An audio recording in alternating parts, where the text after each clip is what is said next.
Marcus stood frozen in the doorway of his bedroom, his mouth hanging open in disbelief. The entire room had been transformed into something he couldn't recognize. Every single piece of his clothing, his expensive suits, his favorite jeans, his college jerseys, everything was soaked in bright pink dye and hanging from the ceiling like some kind of twisted art installation. His Xbox was sitting in a fish tank full of water. His laptop screen had a giant crack running through it. And there, sitting calmly on the bed that was now completely bare except for a single white envelope, was his wife, Diane. She wasn't crying. She wasn't yelling.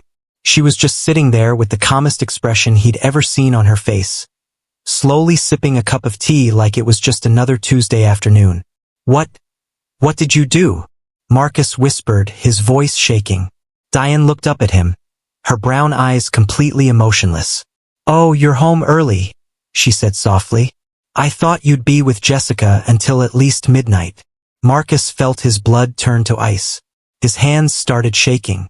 How did she know about Jessica? Hey everyone, before we continue with this absolutely insane story, I need you to do me a favor. Drop a comment right now and tell me where you're watching this from. Are you from the United States, Nigeria, India, the UK, Canada? Let me know in the comments.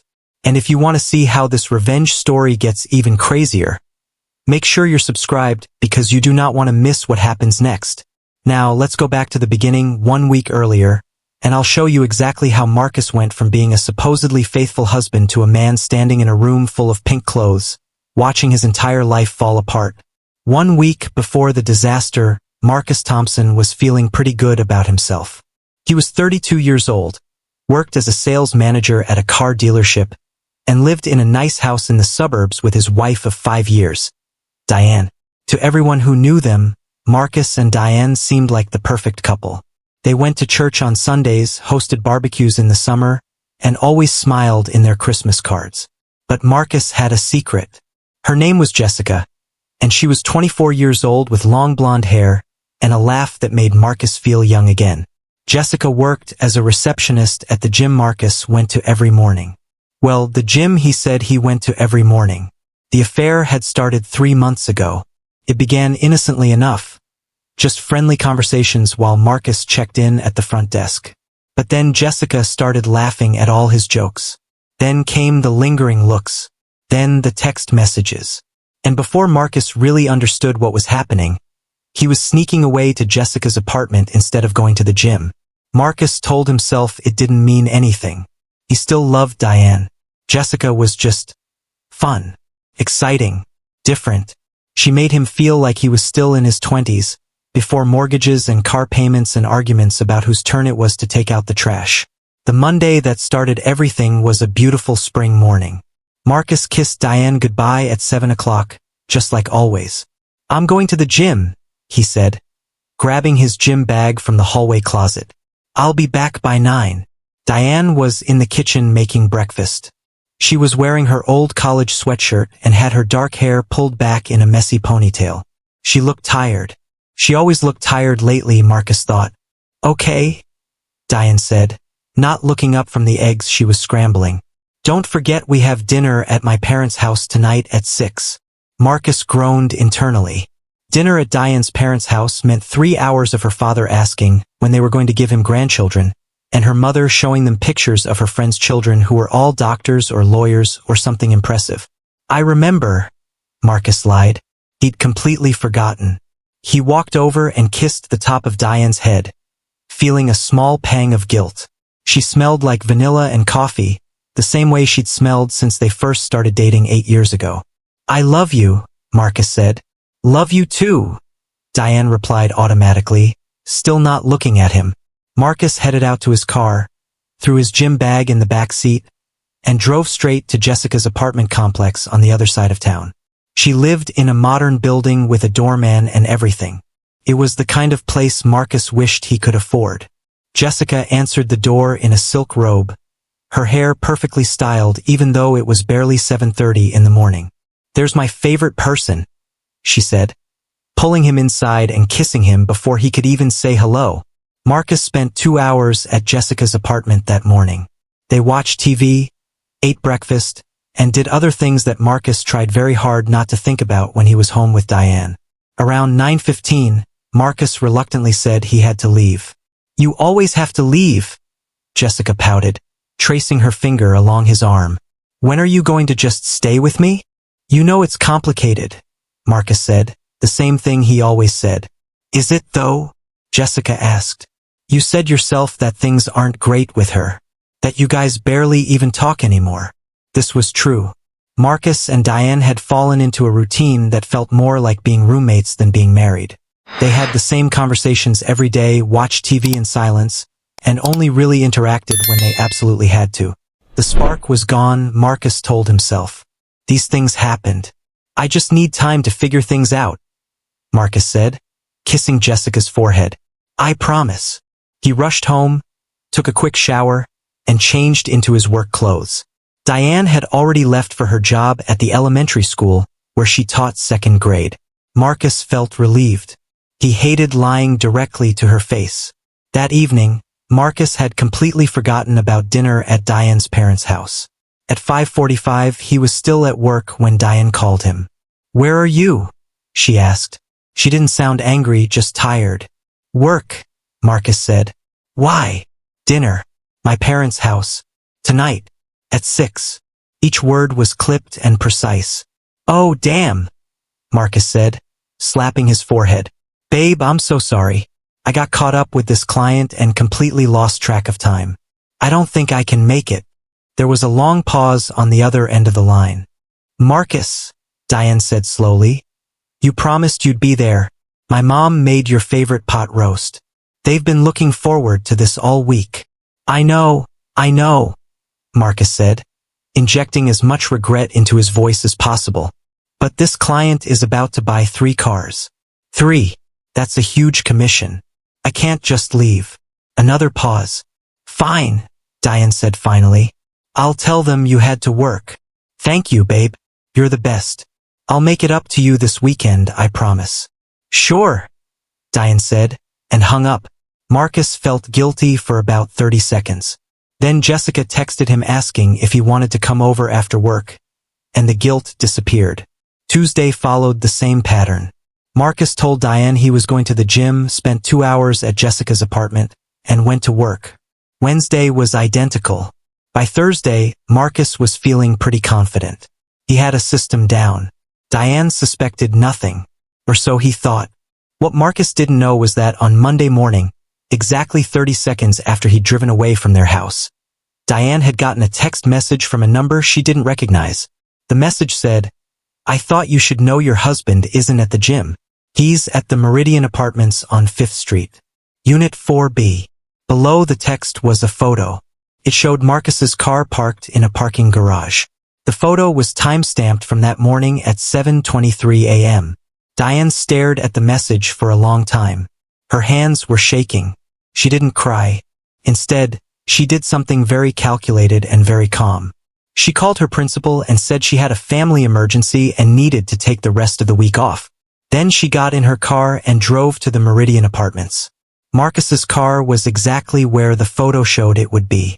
Diane sat in her car in that parking garage for 3 hours, waiting and watching. At 9:17 a.m., Marcus walked out of the building with a tall blonde woman. The woman was laughing at something Marcus said. Marcus had his arm around her waist.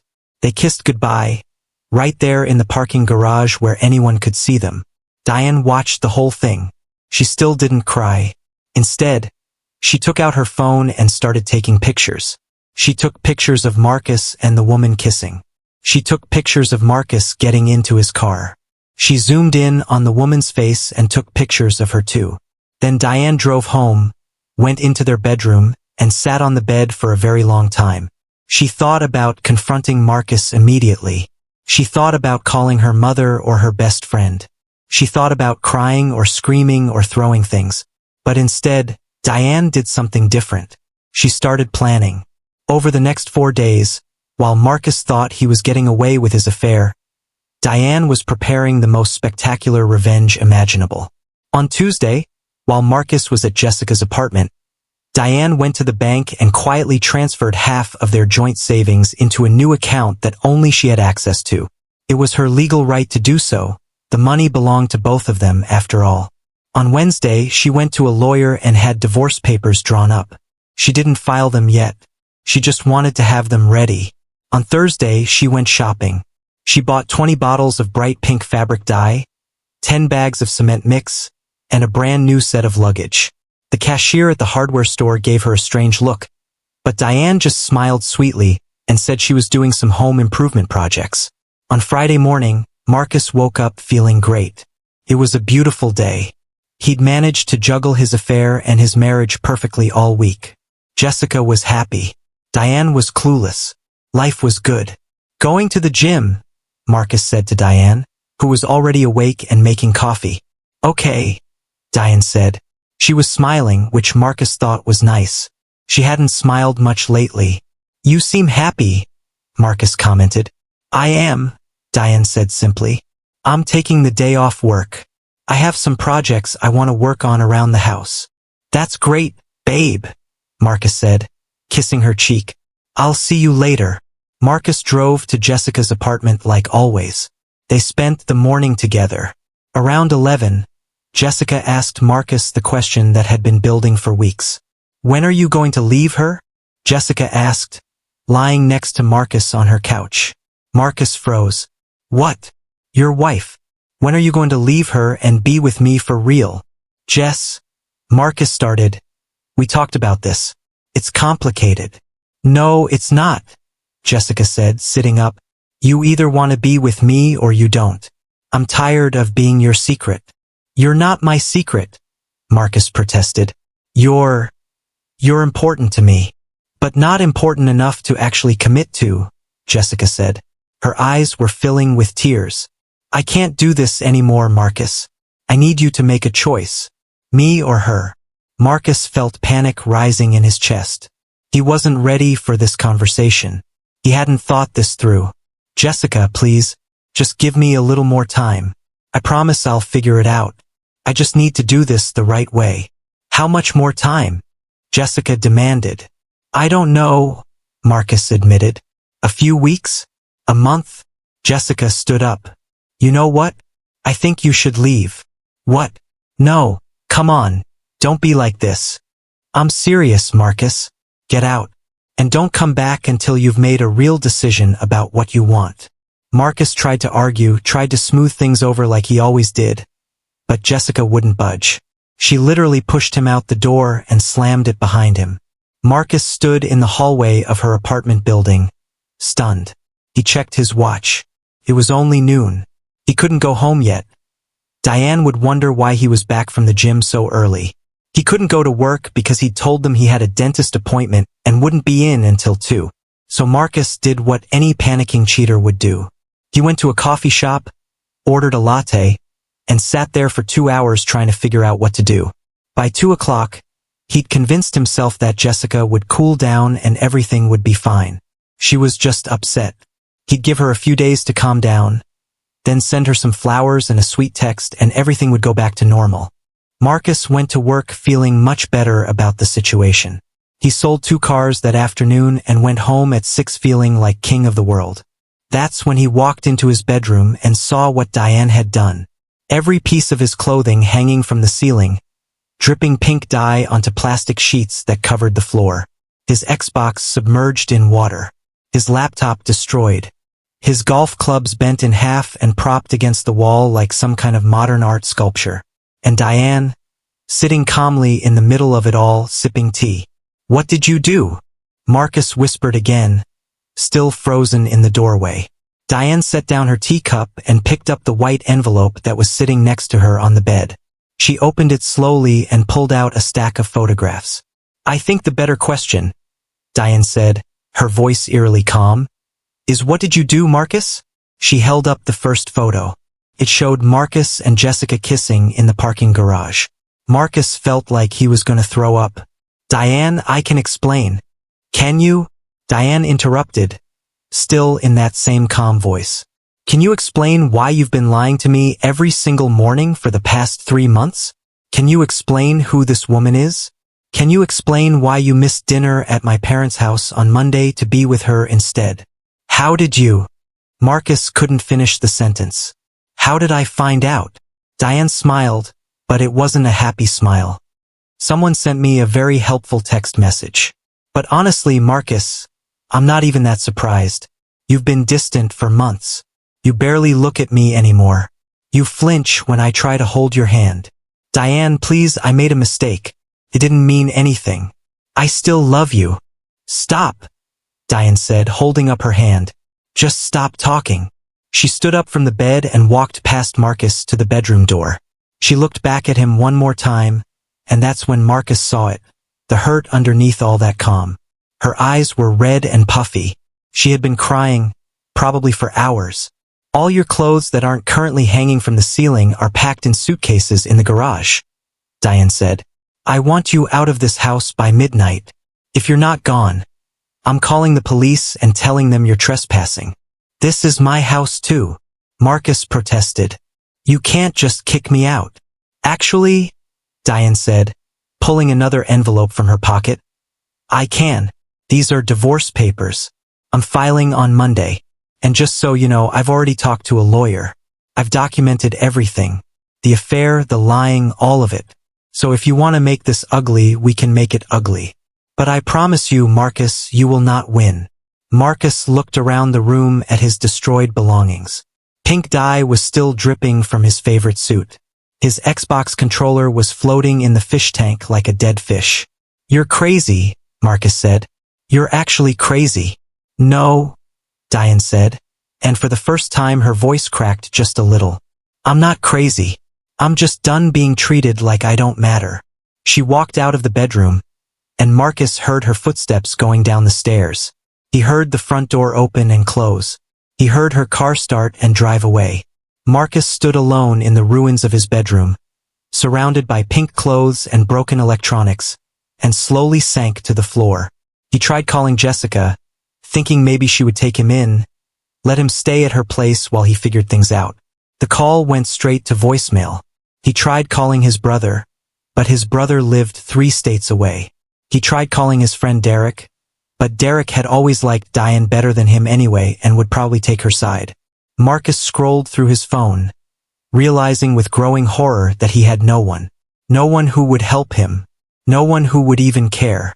And that's when Marcus finally started to cry. But Diane's revenge was only just beginning. What Marcus didn't know, what he couldn't possibly know yet, was that the pink clothes and broken Xbox were just the opening act. What Diane had planned for the coming days would make this look like child's play. Because while Marcus had been running around with Jessica, Diane had been making plans. Big plans. The kind of plans that would ensure Marcus would never, ever forget what he'd done. Marcus woke up on Saturday morning with a pounding headache and a stiff neck. He was lying on the cold leather couch in his friend Derek's basement, covered with a thin blanket that smelled like mothballs and old pizza. For a moment, he forgot where he was and why he was there. Then it all came flooding back. The pink clothes, Diane's calm face, the divorce papers, everything. He groaned and sat up, rubbing his eyes.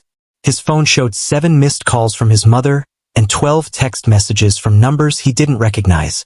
With shaking hands, Marcus opened the first text message. It was from his cousin Brenda. I can't believe you cheated on Diane. She's such a sweet person.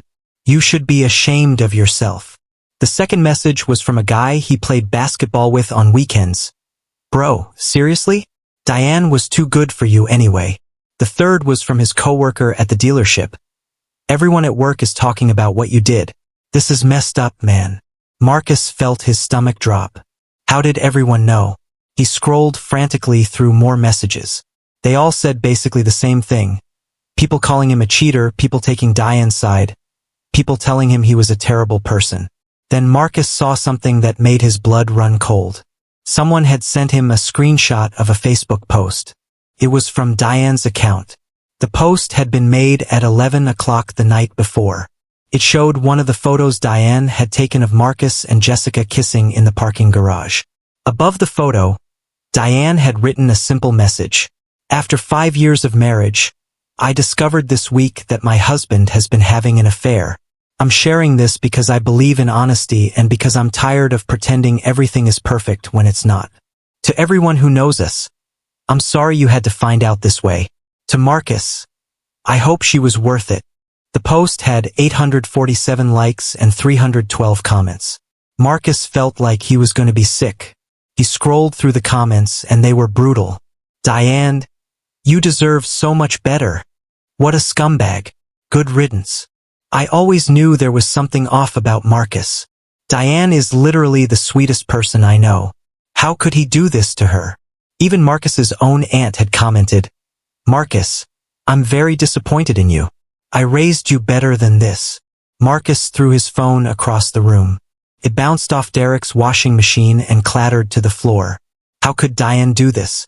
How could she publicly humiliate him like this? He picked up his phone. Thankfully the screen wasn't cracked, and called Diane. The phone rang 4 times, then went to voicemail. Diane, Marcus said, trying to keep his voice calm. We need to talk. You can't just put our private business on Facebook for the whole world to see. That's not fair. That's not right. Call me back. Please. Diane didn't call back. Marcus tried again an hour later. Voicemail again. He sent her a text. Diane, I know you're angry, but this is too much. Take down the Facebook post. We can talk about this like adults. The text showed as delivered, but not read.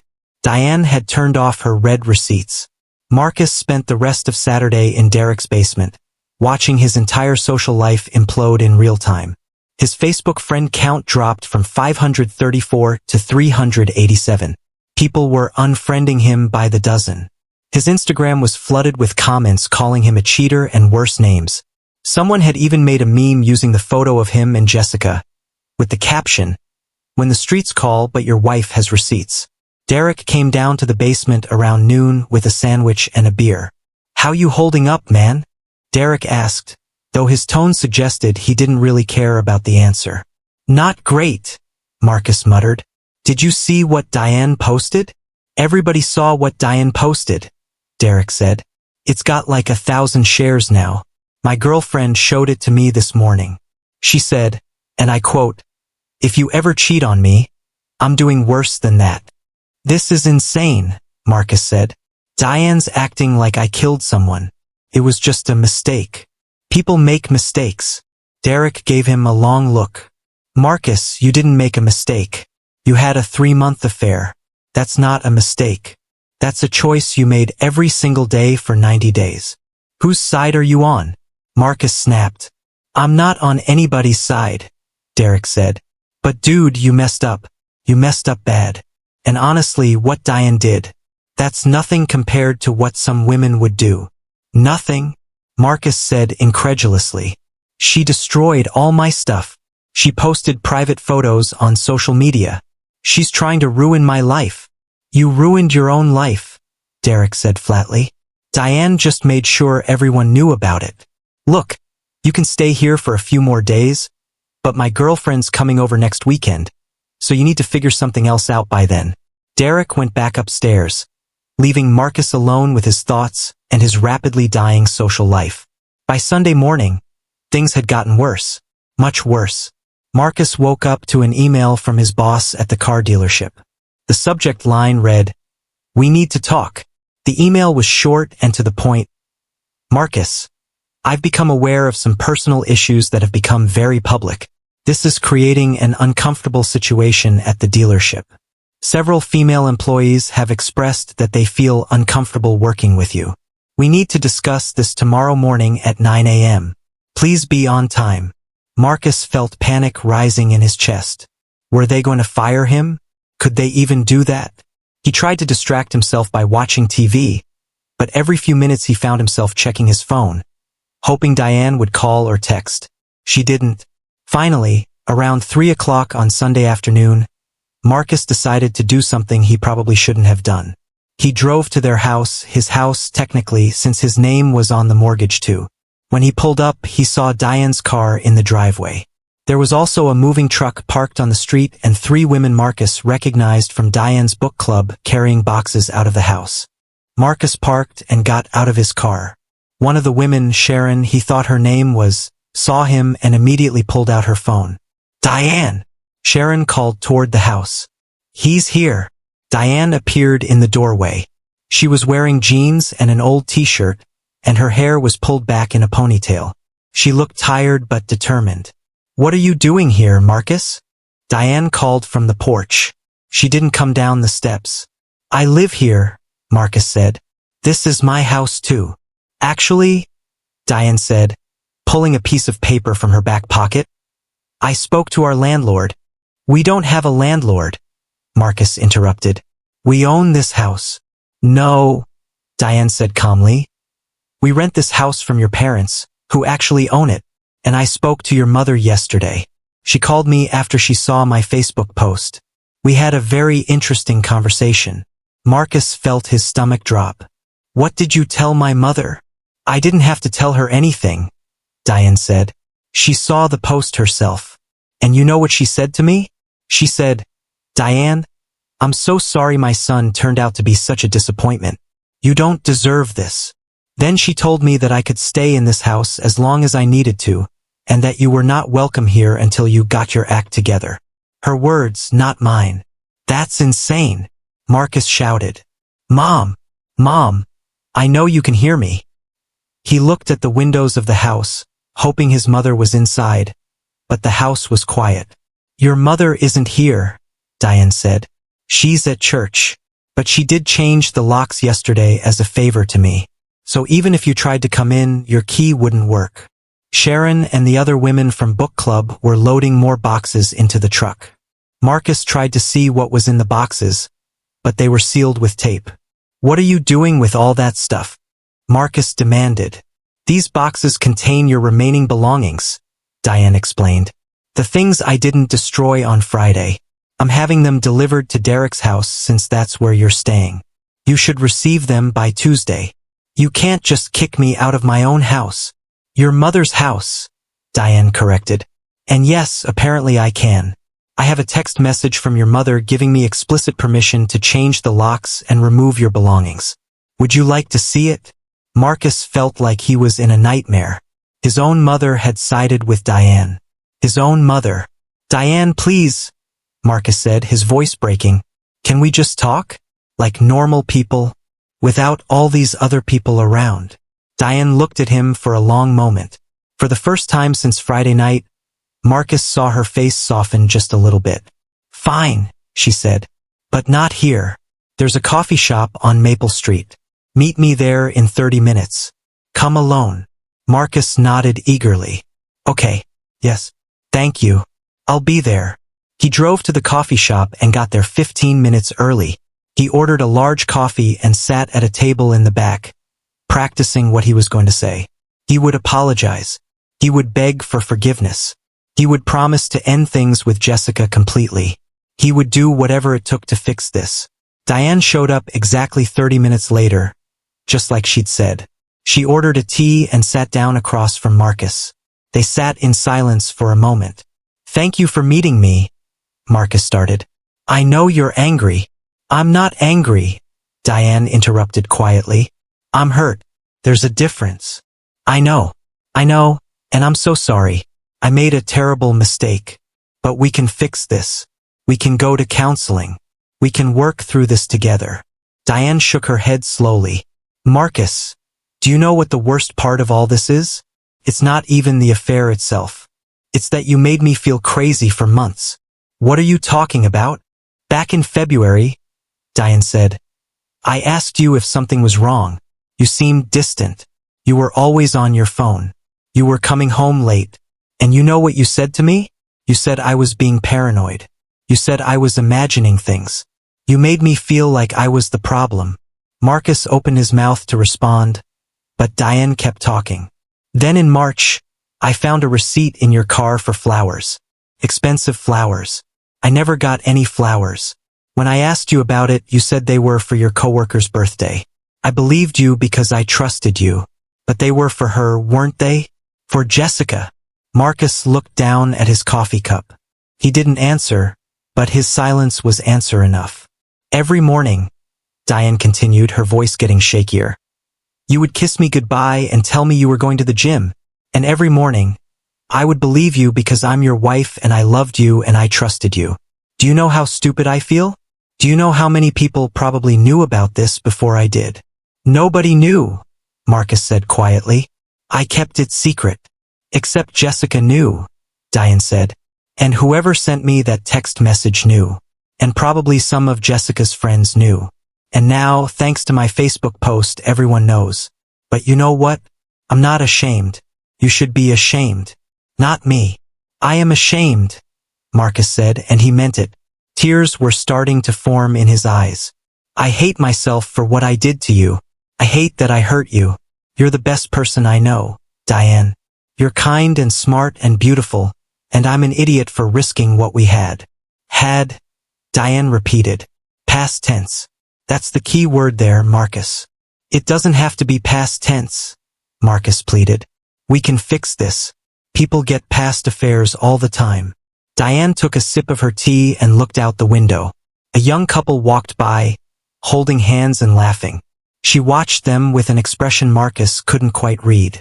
Do you know what I did on Thursday? Diane asked, still looking out the window. I went to our bank and looked at our account history. Do you know what I found? Marcus felt his palms start to sweat. I found charges at restaurants I've never been to, Diane continued. Hotels I've never stayed at. A jewelry store purchase for $300 that I definitely never received. You were taking her on dates, Marcus. You were buying her gifts. With our money. Money from our joint account. Money I earned teaching second graders how to read. Diane, I can pay you back. It's not about the money, Diane said, her voice rising for the first time. A few people in the coffee shop turned to look at them. Diane lowered her voice. It's about the fact that you stole from me. You stole my time, my trust, my money, and my dignity. And for what? For some girl you barely know. It's not like that, Marcus said weakly. Then what is it like? Explain it to me, Marcus. Make me understand why you threw away 5 years of marriage for her. Marcus thought about Jessica. He thought about her laugh, her apartment, the way she made him feel. But sitting here in front of Diane, he couldn't find the words to explain it. Because the truth was, he didn't really understand it himself. I don't know, Marcus admitted. I guess I felt like we were in a rut. Like we'd become boring. Like we were just going through the motions. So instead of talking to me about it, Diane said, instead of suggesting we go to counseling or take a vacation or do literally anything to fix our marriage, you decided to cheat? I know it was wrong. Do you though? Diane asked. Because you only seem sorry that you got caught. If I hadn't found out, you'd still be lying to me right now. You'd still be sneaking off to see her every morning. You'd still be making me feel crazy for suspecting something was wrong. Marcus couldn't argue with that because it was true. They sat in silence for a few minutes. Marcus watched Diane, trying to see any sign that she might forgive him, that there might be hope. But her face was closed off, unreadable. I'm filing the divorce papers tomorrow, Diane said finally.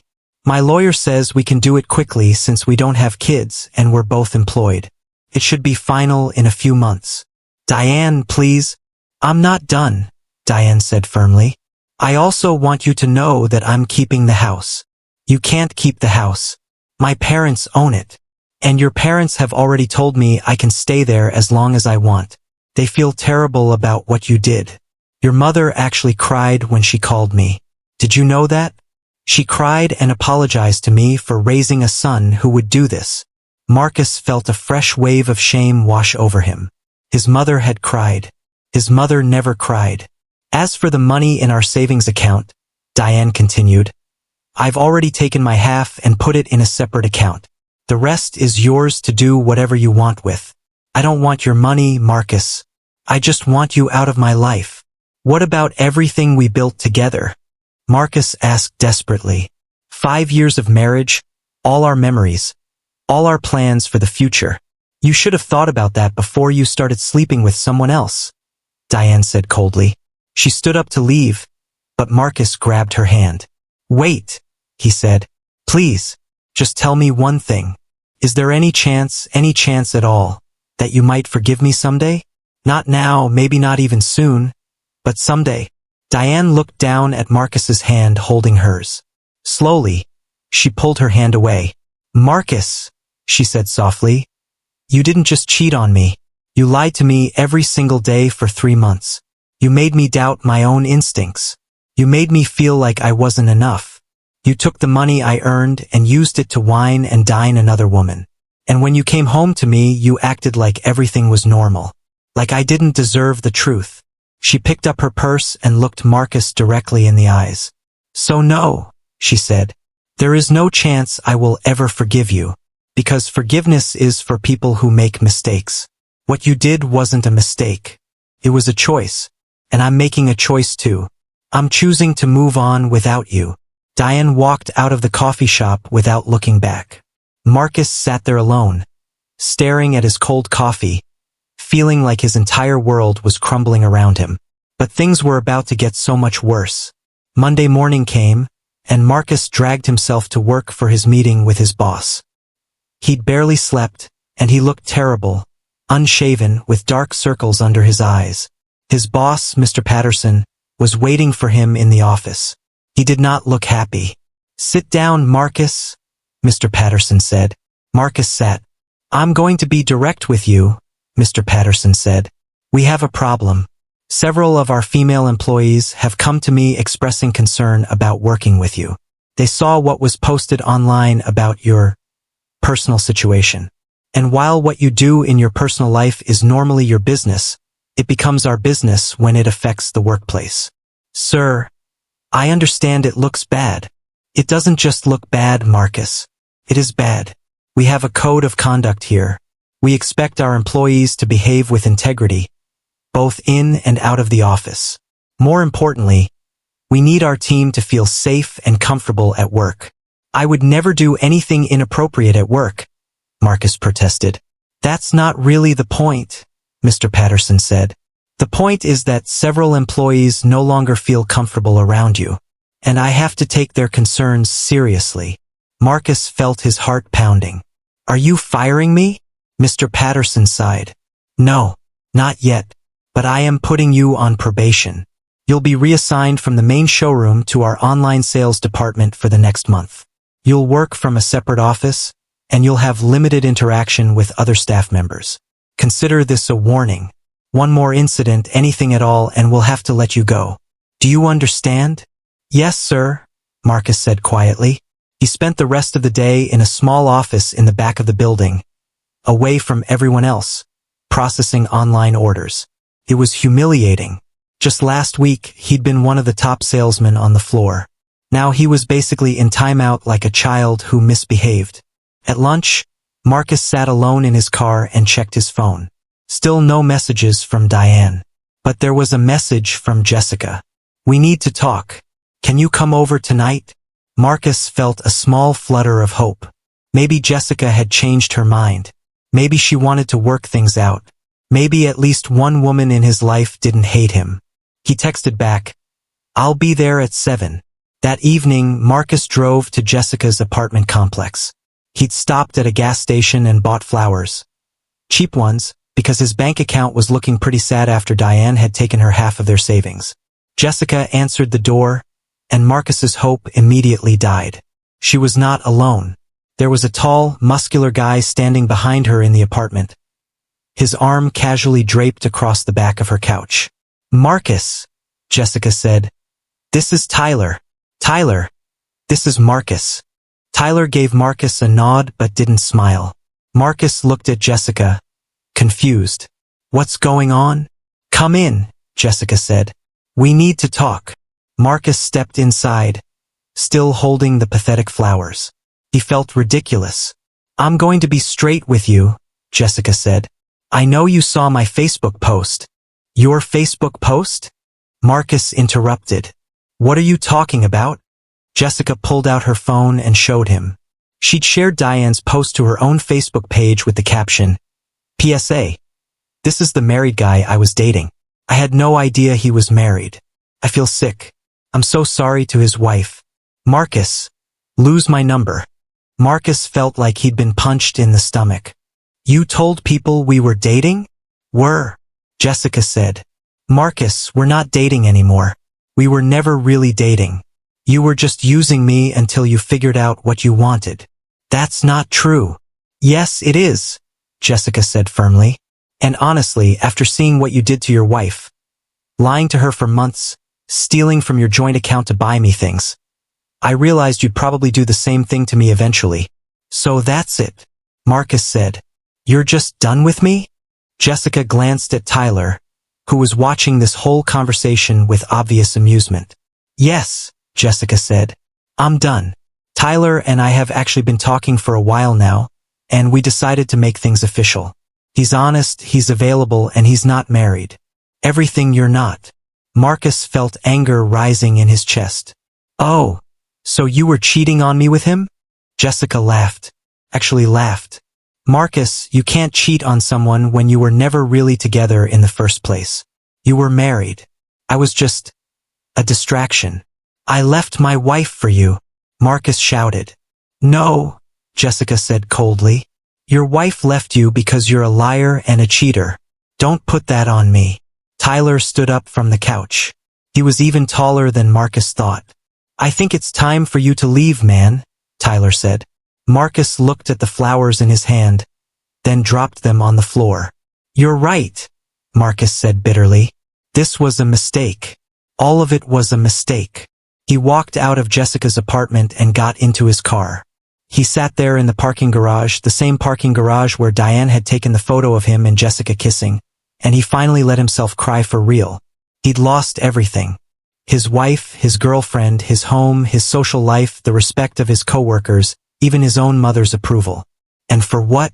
For an affair with a woman who had already moved on to someone else less than a week after their relationship ended. Marcus drove back to Derek's house in a daze. When he got there, Derek met him at the door with an uncomfortable expression. Dude, Derek said, I've got some bad news.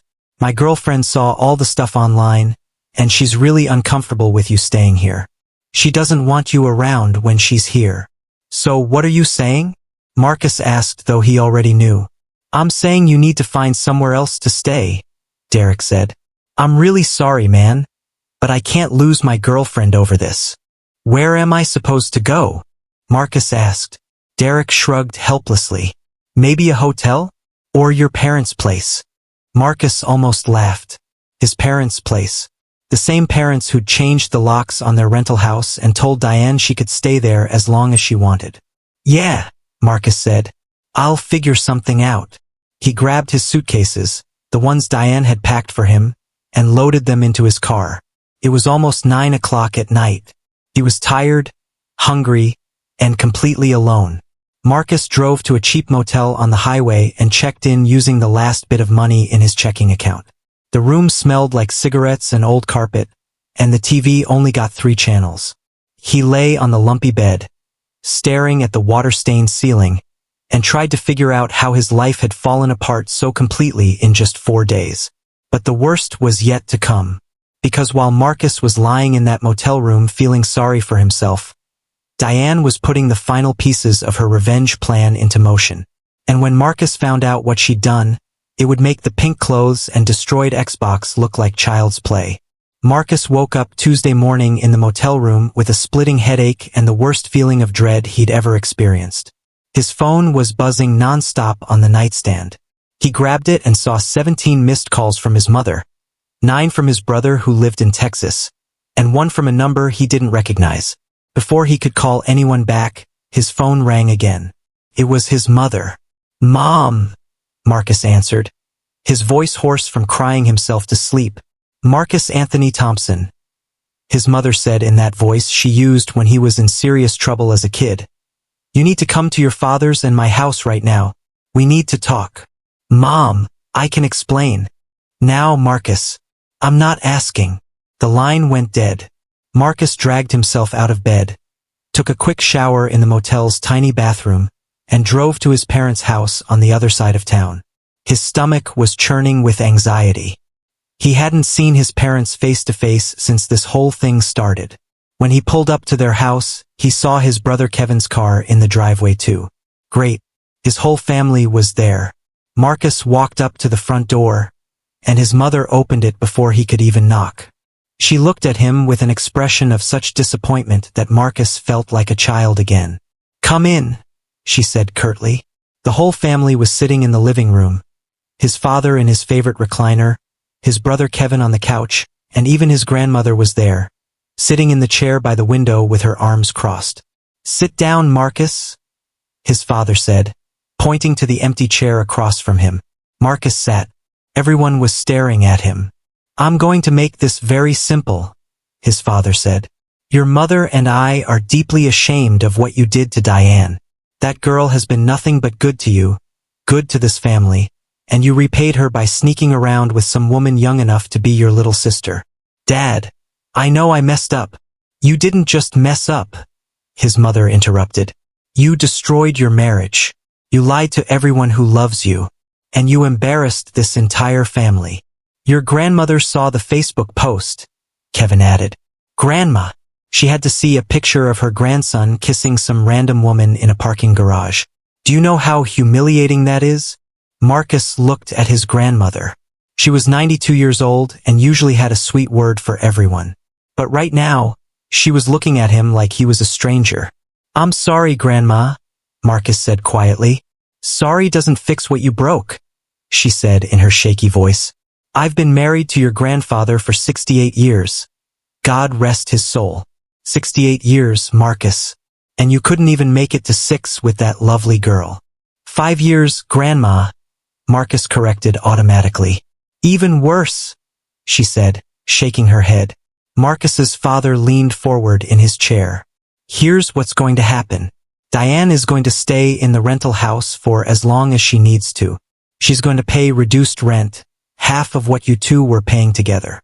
You are not welcome there until she decides to move out, which could be months or even years. Do you understand? But that's my house too. It's my house," his father said firmly. "My name is on the deed, and I say who lives there. Diane has been like a daughter to your mother and me. She comes to Sunday dinners. She helps your mother with gardening. She sends us cards on our anniversary. What have you done lately besides lie and cheat?" Marcus didn't have an answer for that. "Furthermore," his mother added, "until you get your life together, you are not welcome at family gatherings. No Sunday dinners, no holiday parties, nothing.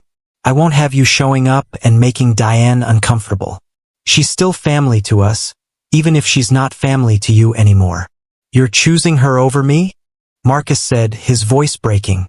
"I'm your son, and you're acting like a stranger," his mother said. Her eyes were wet with tears. "I didn't raise you to treat people this way, Marcus. I didn't raise you to be selfish and dishonest.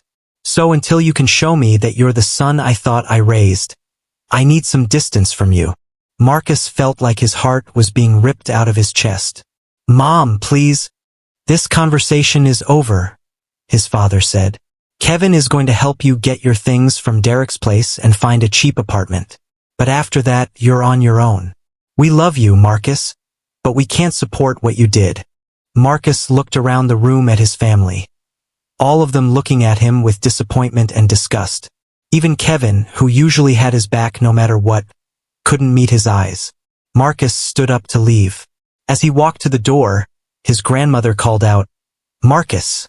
He turned around. "Your grandfather used to say that a man's character is defined by what he does when nobody's watching," she said. "You failed that test.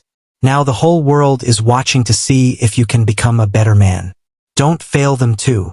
Marcus left his parents' house feeling like he'd been hit by a truck. His own family had basically disowned him. His mother, who had always defended him, always been on his side, had chosen Diane over him.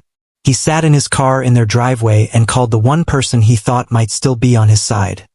His best friend from college, Ryan. Ryan answered on the third ring. "Marcus? Dude, I heard what happened. Are you okay?" "No," Marcus said honestly. "I'm not okay. Everything is falling apart, Ryan. Can we meet up? I really need to talk to someone." There was a pause on the other end of the line. "Marcus, I want to help you, man, I really do. But my wife saw the Facebook post. She told me if I stay friends with you, she's gonna think I'm okay with cheating. She's worried that your behavior might rub off on me or something. I'm sorry, dude, but I can't risk my marriage for this." "You're abandoning me too?" Marcus said. "I'm not abandoning you," Ryan said. though his voice said otherwise. I need to think about my family right now. Maybe in a few months, when things cool down, we can grab a beer or something. But right now, I can't be seen with you. I'm sorry. Ryan hung up. Marcus sat in his car, staring at his phone, realizing he had nobody left. Absolutely nobody. That's when he got a text from an unknown number. Marcus, this is Diane's lawyer, Patricia Chun. We need to schedule a time for you to sign the divorce papers. Please call my office at your earliest convenience. Marcus didn't call. Instead, he drove back to the motel, crawled into bed, and stayed there for the rest of Tuesday and all of Wednesday. He didn't eat. He barely drank water. He just lay there, scrolling through social media, watching his old life disappear.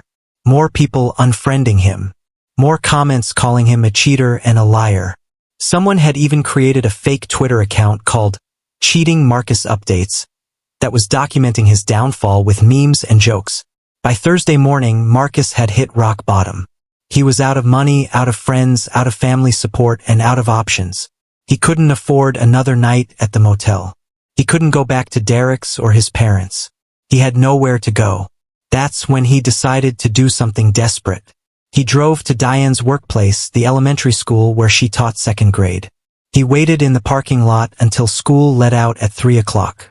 When he saw Diane walking to her car, carrying a stack of books and papers, he got out and approached her. Diane, he called out. Please, I need to talk to you. Diane stopped walking. She looked around the parking lot nervously. There were other teachers and parents nearby. Marcus, you can't be here, she said quietly. This is my workplace. I know, but please just give me 5 minutes. I'm begging you. Diane looked at him, really looked at him, and Marcus knew he must have looked terrible. He hadn't shaved in days, his clothes were wrinkled, and he probably smelled bad too. 5 minutes, Diane said. In my car. And if you make a scene, I'm calling security. They got into Diane's car. The interior still smelled like vanilla and coffee, just like she did. It made Marcus's heart ache. What do you want, Marcus? Diane asked tiredly. I want to say I'm sorry, Marcus said. Really, truly sorry. Not just sorry I got caught, but sorry for everything. For lying to you. For hurting you. For wasting 5 years of your life with someone who didn't appreciate you. Okay, Diane said. Is that all? No, Marcus said. I also want to ask you, is there any way you could talk to my parents? Tell them to give me another chance? They won't return my calls, and my mom said I'm not welcome at family gatherings anymore. I have nobody, Diane. Nobody. Diane turned to look at him with an expression of pure disbelief. You want me, she said slowly, to convince your parents to forgive you? After what you did to me? I know it's a lot to ask. Marcus, do you hear yourself right now? Do you have any idea how selfish you sound? I'm not being selfish. I'm just asking for help. No, Diane said firmly. What you're doing is trying to manipulate me into fixing the consequences of your own actions. You cheated on me. You lied to your family. You made your choices and now you're dealing with the results. That's not my problem to solve. But you're the one who made everything public, Marcus said, his voice rising. You're the one who posted that picture on Facebook. You're the one who turned everyone against me. I posted the truth, Diane said. That's all I did. I didn't lie about you. I didn't make anything up. I just showed people who you really are. If you don't like the way people are treating you, maybe you should have thought about that before you cheated. You ruined my life, Marcus shouted. No, Marcus, Diane said, her voice eerily calm. You ruined your own life. I just made sure everyone knew about it. Now get out of my car. Diane, please, get out of my car, Marcus, or I'm calling the police and telling them you're harassing me at my workplace. Marcus looked at Diane's face and realized there was no mercy there. No forgiveness. No second chance. She was done with him completely. He got out of the car, and Diane drove away without looking back. Marcus stood in that parking lot, watching her leave, and felt something inside him break completely. He fell to his knees right there in the parking lot and started sobbing big, ugly, heaving sobs that he couldn't control.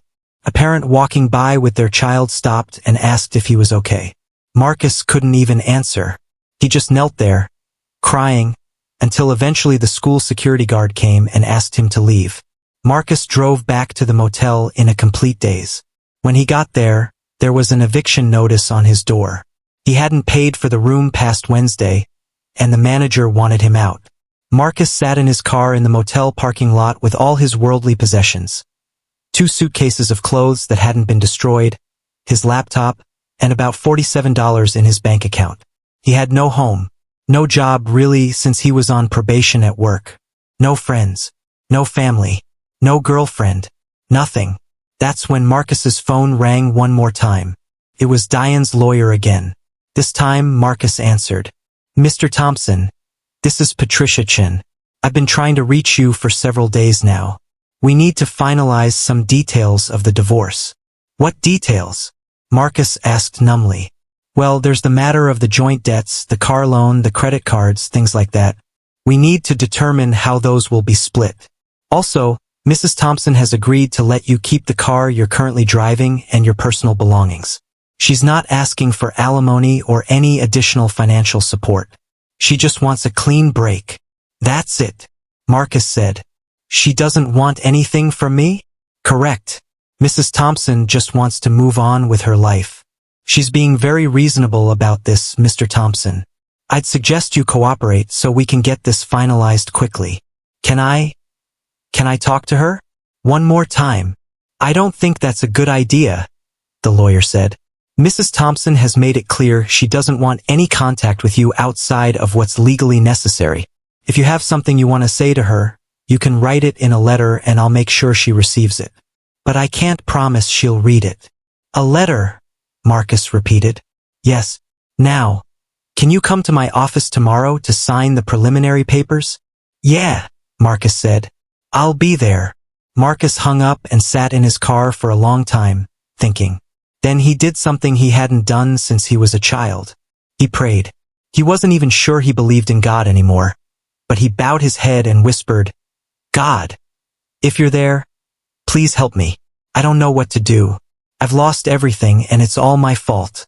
Please just help me figure out how to fix this. How to become a better person. How to live with what I've done."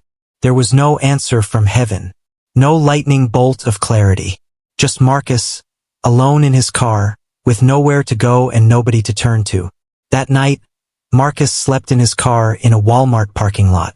It was the most uncomfortable night of his life. The seats didn't recline all the way back, and it was cold, and every time someone walked past his car he woke up in a panic. Friday morning, Marcus woke up with his neck cramping and his back aching. He used the Walmart bathroom to brush his teeth and wash his face. He looked in the mirror and barely recognized himself. He drove to the lawyer's office and signed the divorce papers. Patricia Chun was professional and efficient, going over each section and explaining what Marcus was agreeing to. "Do you have any questions?" she asked when they were finished.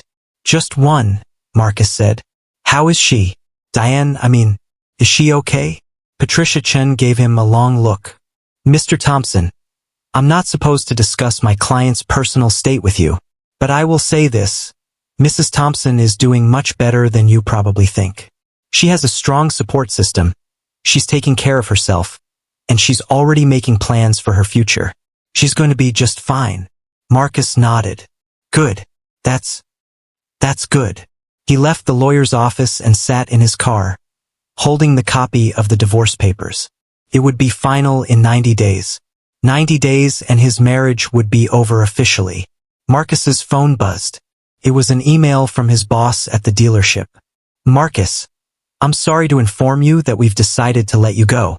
Your probation period revealed that your presence continues to create an uncomfortable work environment. Your final paycheck will be mailed to you. Please return your office keys by Monday."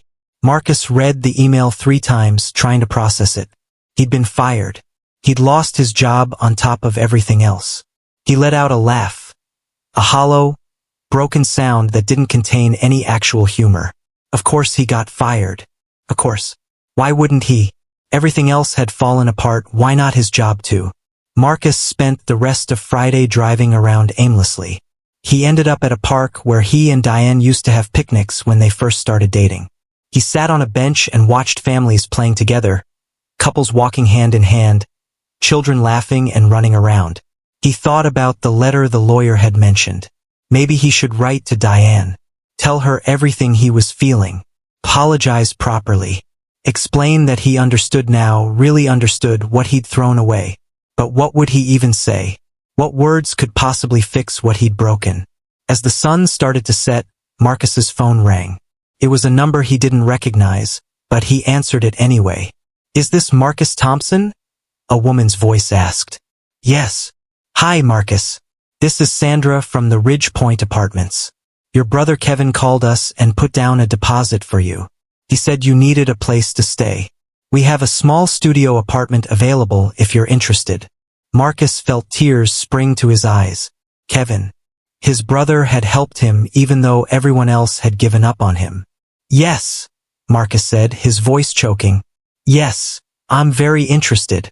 "Great. Can you come by tomorrow to sign the lease and pick up your keys?" "I'll be there." Marcus hung up and immediately called Kevin. "Kevin," Marcus said when his brother answered. Thank you so much. You have no idea what this means to me." "Look, man," Kevin said. "I'm still mad at you for what you did. Mom and Dad are mad at you. Everybody's mad at you. But you're still my brother, and I can't just let you sleep in your car. So I paid for your first month's rent and deposit. After that, you're on your own. And this doesn't mean I condone what you did. It just means I don't want you to be homeless." "I understand," Marcus said. "I'm going to pay you back. I promise. Just try to be better, Marcus. That's all I'm asking. Be better than you were." Saturday morning, Marcus moved into his new studio apartment. It was tiny, barely bigger than a motel room, with a small kitchenette, a bathroom, and just enough space for a bed and maybe a chair. But it was his. It had 4 walls and a roof and a door that locked. Kevin helped him move in his 2 suitcases and gave him some basic supplies, dish soap, toilet paper, a few towels. "Thank you," Marcus said again. "Really, Kevin? I owe you." "You owe yourself," Kevin said. "You owe it to yourself to figure out who you want to be. Because this," he gestured around the tiny apartment, "this is where cheating and lying gets you. Rock bottom. So now you have a choice. You can stay at rock bottom and feel sorry for yourself, or you can start climbing back up." After Kevin left, Marcus sat on the floor of his empty apartment and thought about what his brother had said. He thought about Diane, who was moving on with her life. He thought about Jessica, who had already moved on to someone else. He thought about his parents, who couldn't even look at him. He thought about all the people who had unfriended him, all the coworkers who avoided him, all the friends who had turned their backs. And for the first time since this whole thing started, Marcus stopped making excuses. He didn't blame Diane for exposing his affair. He didn't blame Jessica for ending things. He didn't blame his parents for being disappointed. He just accepted that this was all his fault. Every single bit of it. He had made choice after choice after choice, and each one had led him here, to this tiny apartment, alone and broken. Marcus pulled out his phone and opened a blank note. He started typing. "Dear Diane, I know you probably won't read this, and I don't blame you if you don't. But I need to write it anyway, even if only for myself. I'm sorry. Those words don't feel like enough, but they're all I have. I'm sorry for cheating on you. I'm sorry for lying to you every single day. I'm sorry for making you doubt yourself. I'm sorry for wasting 5 years of your life with someone who didn't appreciate what he had. You deserved better than me. You deserved honesty and loyalty and love, and I gave you lies and betrayal and excuses. I've lost everything. My home, my job, my family, my friends, everything. And I deserve it. I deserve all of this because I chose this path. Nobody forced me to cheat. Nobody made me lie. I did that all on my own. I want you to know that you were right about everything. I was selfish. I was a coward. I blamed you for our problems instead of working on them. I took you for granted, and I'll regret that for the rest of my life. I don't expect you to forgive me. I don't even expect you to believe that I'm sorry. But I needed to tell you anyway. I hope you find someone who treats you the way you deserve to be treated. I hope you're happy.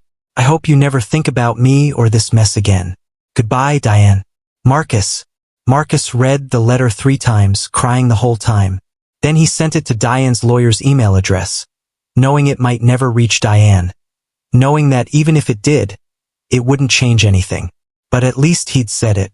At least he'd told the truth, even if it was too late. Marcus spent the rest of that Saturday sitting in his empty apartment, thinking about his life and all the ways he'd messed it up. He thought about getting drunk, but he didn't even have money for alcohol. He thought about calling someone, but there was nobody to call. So instead, he just sat there in the quiet, feeling the full weight of what he'd done. Sunday morning, Marcus woke up on the floor of his apartment. He didn't even have a bed yet, and made a decision. He was going to change. Really change. Not because he thought it would win Diane back. He knew that ship had sailed. Not because he thought it would make his family forgive him. That would take time if it ever happened at all. But because he needed to prove to himself that he could be better than the person who had cheated and lied and hurt everyone who loved him. Marcus got up, took a shower, and started looking for jobs online. He applied to 15 different places, retail stores, restaurants, warehouses, anywhere that was hiring. His savings were gone, his credit was maxed out, and he had bills to pay. Over the next few days, Marcus got 2 callbacks. One was for a night shift position at a warehouse, paying barely above minimum wage. The other was for a server position at a chain restaurant. He took both jobs. He worked at the warehouse from 11 p.m. to 7 a.m., then slept for a few hours, then worked at the restaurant from 4 p.m. to 10 p.m. It was exhausting, but it kept him busy and kept money coming in to pay Kevin back and cover his rent. 3 weeks after moving into the apartment, Marcus got an email from Patricia Chun, Diane's lawyer. The subject line read, Mrs. Thompson's response. Marcus opened it with shaking hands. It was short. Mr. Thompson, Mrs. Thompson received your letter. She asked me to pass along the following message. Marcus, I'm glad you're taking responsibility for your actions. I hope you mean what you said about wanting to be better. But my forgiveness isn't something you need to move forward with your life. You need to forgive yourself and actually become the person you claim you want to be. Prove it through your actions, not your words. I wish you well, but please don't contact me again. It's time for both of us to move on. Diane. Please respect Mrs. Thompson's wishes and refrain from any further contact. Best regards, Patricia Chun. Marcus read Diane's message over and over. She was right. She was right about everything. He didn't need her forgiveness. He needed to actually change. That night, Marcus wrote in a journal for the first time in his life. He wrote about everything he'd done wrong, everything he'd learned, and everything he wanted to be different. He wrote, Today I start over, not because I think I can fix the past, but because I have to live with myself in the future. And I want to be someone I can respect. Months passed. Marcus worked his 2 jobs, saved his money, and slowly started rebuilding his life. He joined a support group for people dealing with the consequences of infidelity. At first, he thought he didn't belong there. It was mostly people whose partners had cheated on them, not people who had done the cheating. But the group leader told him everyone was welcome. Sitting in that circle, listening to people talk about the pain of betrayal, Marcus understood for the first time the real impact of what he'd done to Diane. Hearing others describe the sleepless nights, the constant doubt, the feeling of worthlessness, it made him see his actions through Diane's eyes. He started therapy. It was expensive and he could barely afford it, but he knew he needed help figuring out why he'd made the choices he'd made. His therapist asked him hard questions. Why did you cheat instead of just leaving if you were unhappy? What were you really looking for in that affair? Why didn't you value what you had? Marcus didn't have good answers at first. But over time, through painful self-reflection, he started to understand. He'd been chasing a feeling, the excitement of something new, the ego boost of being wanted, the escape from adult responsibilities. He'd been selfish and immature, treating real people like they were characters in his fantasy. 6 months after the divorce was finalized, Marcus got a promotion at the warehouse. It wasn't much, just a supervisor position, but it meant better pay and only 1 job instead of 2. He started saving money. He furnished his apartment with second-hand furniture. He started eating better and working out. Actually working out this time, not lying about it. 8 months after the divorce, Marcus ran into Diane's best friend, Sarah, at a grocery store. Sarah saw him and immediately turned to walk the other way. "Sarah," Marcus called out. "Please, I'm not going to bother you. How is she? How's Diane?" Sarah turned around slowly. She looked at Marcus with suspicion. "Why do you care?" "Because I spent 5 years with her," Marcus said. "I messed it all up, but I still care if she's okay." Sarah studied his face for a moment. "She's good," Sarah said finally. "She's really good, actually. She got a promotion at work. She's teaching 3rd grade now. She's been traveling. She went to Italy last month. She seems happy." "Good," Marcus said, and he meant it. "That's really good." "She's been dating someone," Sarah added, watching Marcus's reaction. "A nice guy, a teacher at her school. He treats her well." Marcus felt a pang in his chest, but he nodded. "I'm glad. She deserves someone who treats her well." Sarah seemed surprised by his response. "You've changed," she said. "You seem different." "I'm trying to be," Marcus said. "It doesn't fix what I did, but I'm trying." Sarah nodded slowly. "For what it's worth, Marcus, I hope you succeed. Not for Diane's sake, she's moved on, but for yours." A year after the affair was exposed, Marcus was invited back to a family dinner at his parents' house. It wasn't a warm welcome. His mother was still distant, his father still disappointed. But they were willing to give him a chance to show he'd changed. "Don't mess this up," Kevin warned him before they went in. "They're giving you one shot."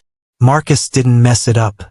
He showed up on time, helped with the dishes, and didn't make excuses when his father brought up the divorce. "I was wrong," Marcus said simply. "I hurt a lot of people, including this family. I'm working on being better." "Are you actually better?" his father asked. "Or are you just saying you are?" "I'm working on it every day," Marcus said honestly. "I'm in therapy. I joined a support group. I'm trying to understand why I did what I did so I never do it again. I can't promise I'm perfect now, but I can promise I'm not the same person I was a year ago." His mother's eyes were wet with tears. "I just want my son back," she said quietly. "The good one I raised. Not the one who lied and cheated." "I'm trying to be that person again, Mom," Marcus said. "It's going to take time, but I'm trying." It wasn't a complete reconciliation, but it was a start. Marcus never reached out to Diane again. He respected her wishes and stayed out of her life completely. But he never forgot her either. He kept one photo of them from their wedding day not on display, but in a drawer. Sometimes he'd look at it and remember who he'd been when they got married. Young, hopeful, full of promises he hadn't kept. And he'd remind himself, never again. Never again would he take someone for granted. Never again would he lie instead of being honest. Never again would he make promises he didn't intend to keep. 2 years after the divorce, Marcus started dating again. Her name was Lauren, and she was a single mom who worked as a nurse. She was kind and funny and had been through her own share of heartbreak. On their 3rd date, Marcus told her everything. About Diane, about Jessica, about the affair, about losing everything. "I need you to know who I was," Marcus said, "so you can decide if you want to be with who I am now." Lauren listened to the whole story without interrupting. When he was done, she was quiet for a long moment. "That must have been really hard," she said finally. "Losing everything like that." "I deserved it," Marcus said. "I brought it all on myself." "Maybe," Lauren said, "but it sounds like you've done a lot of work to become better. That counts for something." "Does it count enough?" Marcus asked. "Would you want to keep seeing someone who did what I did?" Lauren thought about it. "Everyone makes mistakes, Marcus. Some bigger than others. What matters is what you do after. Do you learn? Do you change? Do you become better? From what you've told me, it sounds like you have. So yeah, I'd like to keep seeing you. But I need you to promise me one thing." "Anything," Marcus said. "If you're ever unhappy with me, or if you meet someone else you're interested in, you tell me. You don't lie. You don't sneak around. You just tell me the truth, even if it hurts. Can you promise me that? I promise, Marcus said. I will never lie to you, no matter what. And he kept that promise. Marcus and Lauren dated for a year before moving in together. They had fights sometimes, like all couples do, but Marcus always told the truth, even when it was hard. Even when a lie would have been easier. 3 years after the divorce, Marcus saw Diane one last time. He was at the mall doing some shopping when he spotted her in the food court. She was with a man the teacher Sarah had mentioned, Marcus assumed. They were laughing about something, and Diane looked genuinely happy. Happier than Marcus had seen her in years. For a moment, Marcus thought about walking over, saying hello, maybe introducing himself to her new partner. But then he remembered her message. Please don't contact me again. It's time for both of us to move on. So instead, Marcus just watched for a moment, feeling grateful that she'd found happiness, and then walked away. He never saw her again. Years later, Marcus would look back on that week, the week he lost everything, as both the worst and most important week of his life. The worst because of the pain he caused, the relationships he destroyed, the trust he betrayed. The most important because it forced him to look at himself honestly for the first time in his life. It forced him to take responsibility. It forced him to change. Marcus never stopped feeling guilty about what he'd done to Diane. The guilt became a part of him, a reminder to always be better, to always tell the truth, to never take anyone for granted. But he learned to live with it. He learned to forgive himself not by forgetting what he'd done, but by proving every day that he was no longer that person. He learned that revenge doesn't have to come with fire and fury. Sometimes the most powerful revenge is simply living well, moving on, and refusing to let someone else's mistakes define your future. Diane had her revenge. She'd exposed Marcus's lies, taken her share, and moved on to build a better life. And in a strange way, her revenge had saved him. Because without hitting rock bottom, without losing everything, Marcus never would have found the strength to change. Sometimes the tears you cry at rock bottom water the seeds of the person you're meant to become. Marcus learned that lesson the hard way. But he learned it. And that, in the end, was Diane's greatest revenge. Turning the man who had broken her heart into someone who would never break another.